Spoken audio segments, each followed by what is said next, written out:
The Metropolitan Manila Development Authority says it will not be suspending the number coding scheme amid the nationwide transport strike from December 14 to 15. Transport Group Piston is set to hold another nationwide strike starting Thursday, December 14, to protest the December 31 deadline for franchise consolidation and phased out of traditional jeepneys. MMDA Acting Chair Don Artes says the suspension of the number coding scheme would impact the turnaround time of our public transportation, noting that traffic flow is already heavy these days. Pag nag-suspend tayo, sa ngayon pa lang po, mabigat yung daloy ng traffic. Alam naman po natin yung epekto ng suspension ng number coding. Additional 20% yan sa nasasakyan sa lansangan. So, makaka-apekto rin po yan sa turnaround time ng ating pampublikong transportasyon. Kaya, hindi po kami magsususpend ng number coding. However, Artes says that around 600 government vehicles are on standby to augment areas that will be affected by the strike.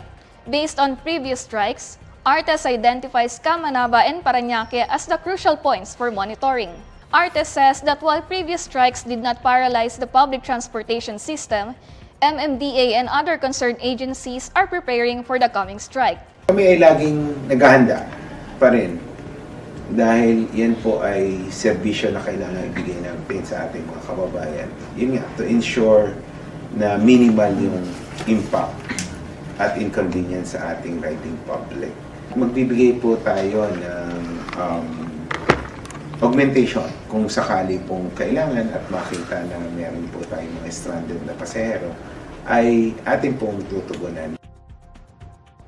Sunshine Media Network International host Lorraine Badoy maintains that their detention at the House of Representatives complex was both arbitrary and illegal, as lawmakers supposedly abused their discretion. Badoy and co-host Jeffrey Celis were detained on December 5 during a House panel's hearing on Celis' claim about Speaker Martin Romualdez's alleged 1.8 billion peso travel expenses in 1 year. During Wednesday's episode of SMNI's Laban Kasama ng Bayan, Badoy says she and Celis were illegally and arbitrarily detained by Congress.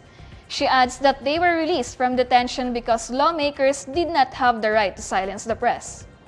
According to Badoy, it seems that lawmakers, who she called abusive and arrogant, feared for the intervention that the Supreme Court may do. On December 12, the House Committee on Legislative Franchises allowed the release of Badoy and Celis on humanitarian considerations. Badoy's detention came after she issued conflicting statements on the advertising revenues of the SMNI program Laban Kasama ng Bayan. The social weather station says that majority of adult Filipinos think that quality of life will improve in the next 12 months. Survey results released on Tuesday show there are 48% of adult Filipinos who think that quality of life will improve in the next 12 months, which the SWS termed as optimist. Meanwhile, 40% said that quality of life will remain unchanged in the next 12 months, while 6% said that quality of life will worsen in the same time period. The SWS also reports that the net personal optimism score in September 2023 was positive 42, which is classified as excellent. This is a slight increase from the previous net personal optimism score in June 2023, which was positive 41, also classified as excellent. Net personal optimism is the percentage of optimists subtracted by the percentage of pessimists.